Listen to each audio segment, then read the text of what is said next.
Okay, today we're talking about mini DVDs. Now, just to make sure that everyone's starting off on the same page, because I've seen quite a bit of confusion on these things over the years, a mini DVD is not a UMD, it's not a mini disc, it's not a mini CD. Those are all different formats. You're most likely to have seen a mini DVD in perhaps a camcorder, or maybe the GameCube, although officially the GameCube uses a mini DVD based format, but let's not split hairs.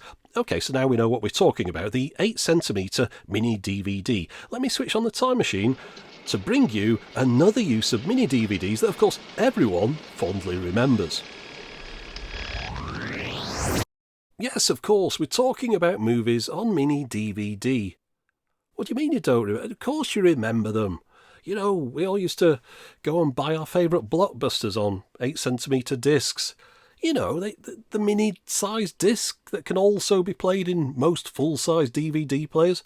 Hold on, also. What do they mean by also? What else would you be playing them in? Oh yeah, one of these. A DVD Junior, the mini DVD player from Samsung. Surely this is all ringing a bell now. It's funny how quickly we forget these things. I mean, this was only back in 2005. That's when Warner's launched a range of 100 titles on mini DVD. Now, you may be wondering what amazingly innovative compression system was developed to get a full-size DVD movie onto a mini DVD.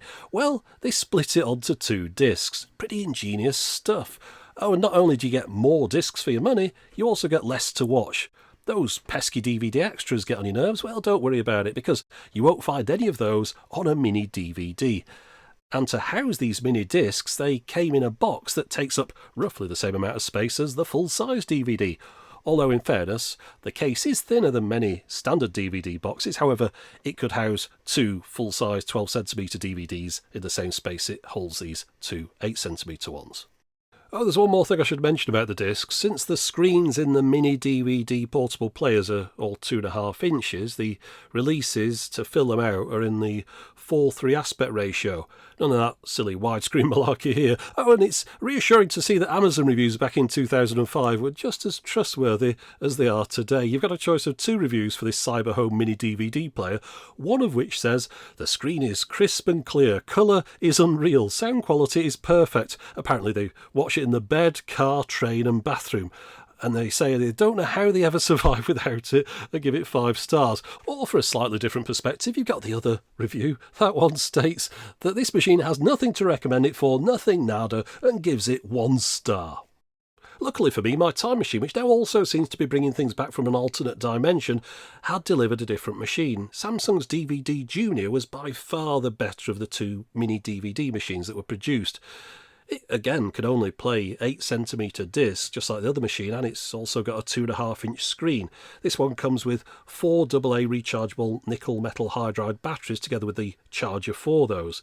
And to enhance the fun, it comes in its own plastic panic room packaging, which won't give up its contents without a knife fight. Can you believe they actually have patents on this packaging? It's like taking out a patent on a kick in the groin. But anyway, 6 hours and 3 pints of blood later, I'm finally in. Interesting to see that the instructions mention it has an up to 2-hour battery life, while the box claimed 2.5 hours, neither of which, though, would get you all the way through some of the longer titles released on the format. I suppose you'd have to bring along some spare batteries or find a power source to plug it into, power adapter not included, or just wait for up to 8 hours for your batteries to charge. Incidentally, longer films like the Ron Weasley movies would come on 3 discs. Credit where it's due, though, the little slipcase design of this Looney Tunes disc that came free with the player is quite appealing, and it's properly pocket-sized. You can see on the back it's dual language, English and French, Dolby Digital, Region 1, dual layer, and holds 56 minutes of video. Taking a look around the player itself, well, there's a speaker there on the front at the left, and then on this side we've got a headphone output, power jack, volume wheel, and an on-off switch. On this side we've got play and pause, stop and menu buttons. On the front there's a 4-way D-pad which also works as a chapter skip button, and when you push it in that will select things. And then on the bottom there's a loop for a wrist strap perhaps, as well as a button to open the lid. Take it off slowly. To test it out, I'm going to use 4 normal AA alkaline batteries, and we'll see if this thing powers up. But given the fact there's a good 8 or so minutes left in this video, I think we know it's going to. Oh, shocker. Now that screen is of course tiny, and when I bring it up to the camera to show it at a decent size, you do start to notice the individual pixels. It's a lower resolution, of course, than we're accustomed to nowadays. However, in its favour, it's sharp and it's clear and it has bright colours. And when held at a normal distance for viewing, perhaps about the distance you'd hold a book in your hand to read it, it's perfectly watchable. Now, the speaker on there, I was surprised. It actually sounds all right. Yeah, okay, so it's one speaker, it's not in stereo, and it doesn't go very loud, but it's a lot better than I expected it to be. There's some basic menus on the machine as well, the kind that you get with any normal DVD player, but nothing really to write home about. I'll play a different disc on this. I'm going to play Catwoman. Now, I've never seen the film Catwoman. I bought 2 copies just for this video because I wanted to compare the normal DVD with this MiniDVD version. Looks like I'm going to have to watch it at some point now, though. The MiniDVD, the title sequence, is the only part of it that's letterboxed. Once you get into the film, it goes into the full screen 4:3 aspect ratio. But I discovered that you can't skip past the titles to get to the next chapter. And I was trying to figure out what was going wrong, and then when I got back to the main menu screen, I discovered what it was. It's because there are no chapters on this disc. The only options that you get in the menus are to change the language between English and French, or play the film. However, it turns out that you can skip through the film if you hold that stick on the right-hand side, either to the right or to the left, to fast forward or rewind. It will scan through a disc at up to 128 times normal speed. Oh, and for the curious, might be someone out there wants to know, here's what happens at the end of disc 1. It's probably not going to be that much of a surprise. And I've got to say, that was a really sloppy edit, because we were just 9 seconds into that scene when it cut off. Why not just put the break between the 2 discs, 9 seconds earlier? Now, I mentioned I wanted to compare the 2 versions in a normal DVD player, so starting with the 12cm full-size disc, and note that this one has 30 chapters, but the thing I really wanted to get a look at, though, was the bit rates, to see if there were any significant compression differences. I could only really compare the title sequences between the 2, because they were the only parts that were letterboxed on both versions. However, the full-size disc I've got is PAL and anamorphic, while the other one is NTSC and full screen. And of course they're different resolutions to one another, so they're never going to match. But looking at this section of the titles played from the full-size disc, it peaks at 7.7 megabits a second. So now moving across to the MiniDVD, and first off note that there's only the 1 chapter for the full disc, and there's absolutely no technical reason for that, it's just laziness. But now looking at the same section of the titles, on here it peaks at a slightly lower 6.3 megabits a second, which tells us there's been no deliberate additional recompression done to squeeze these movies down. After all, there's no need, as this film would easily fit on 2 mini-DVDs. But they could have probably got some of those 3-disc titles down to 2 discs if they'd taken the time to reduce the bitrate a bit. I mean, you definitely wouldn't have noticed if you were watching it on a 2.5-inch screen. This whole endeavour really just feels like it's been done very quickly and with a minimum of effort. Now, as well as playing DVDs, this Samsung machine has a few other features. It will play CD singles, although while it's doing this, there's no on-screen menu of any sort, it's just a blank screen. Now, it's also able to play MP3 and WMA files off a disc. So I burned some on a MiniDVD. I think LGR would like that DVD burner. And while they worked, the menu system turned out to be really quite limited.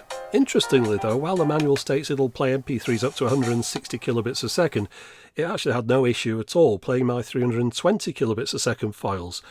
I wanted to test out its ability to display photos as well, but the only way I could find to get back to the root folder on the disk was to reboot the player.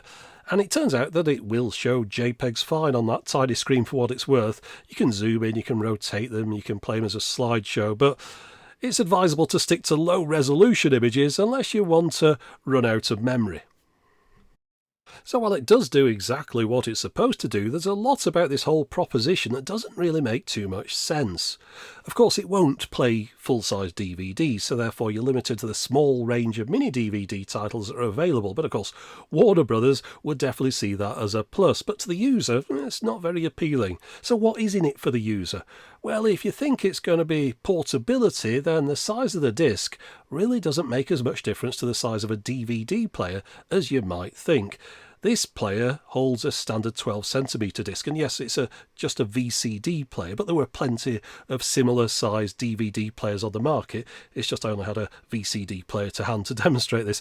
Of course, with pretty much any normal DVD player, you'd also get a bigger screen than the 2.5-inch screen that's on that DVD Junior. Now, of course, I wasn't the target demographic for this. The whole thing was being aimed at kids, or to be more specific, the middle and junior high school aged children. It appears really to have been launched as a competitor to the Video Now Colour from Hasbro, and when compared against that, well, it does come off looking like the better option. After all, unlike the Video Now discs that were proprietary, the MiniDVDs can be played in most home DVD players. And if you're wondering what that most qualifier was about, it's because some slot loaders won't accept 8cm discs. It also appears to be aimed at a slightly older age group than that Video Now product. But while the majority of the catalogue of titles I can find on this format were targeting a certain age group, there are quite a few odd choices in there. For example, Starsky and Hutch, that's categorised as a PG-13, and parents are strongly cautioned because of drug content, sexual situations, partial nudity, language and some violence. Yeah, I know, it's not Reservoir Dogs, but still it seems like this was all really just a way for Warners to double dip on their existing catalogue. And as a value proposition, well, the case for investing in this system really wasn't strong. The Samsung Junior itself was $150, and the titles, the DVDs, they could cost as much as $25 a piece. Looking at a B&H catalogue from 2005, at that point you could have bought this standard DVD portable that has a 7-inch widescreen display for just $20 more than the Samsung Junior. And of course that wasn't the best deal to be had at that time either. Toys R Us, in their Black Friday deals for 2005, included a 7-inch portable that came with a car kit and one free DVD of your choice for $100. And don't forget that standard DVD portables usually have video and audio output, so could be plugged into the television at home. If you were on a budget, you could therefore just buy the one player to use both out and about as well as back at home. That's not the case with the MiniDVD player. And talking of budget, your chances of finding a heavily discounted normal copy of a DVD movie in a sale would have been approximately 1,000 times more likely than finding a discounted MiniDVD. In fact, MiniDVD seems to have sold so poorly that a full 15 years after it was launched, you can still find unsold stock on Amazon, although they do seem to be getting down to the last couple of copies of most of the titles now. So if you do like paying above the odds for a bare-bones version of a film in full screen on an inconvenient format, then you can find an affiliated link in the video description that'll point you in the right direction. And really that's the appeal that this whole thing has now. It's a weird curiosity from the fairly recent past, products repackaging that had almost no redeeming features other than providing a perverse enjoyment from marvelling at how it ever made its way to the market in the first place. Anyway, that's it for the moment. As always, thanks for watching.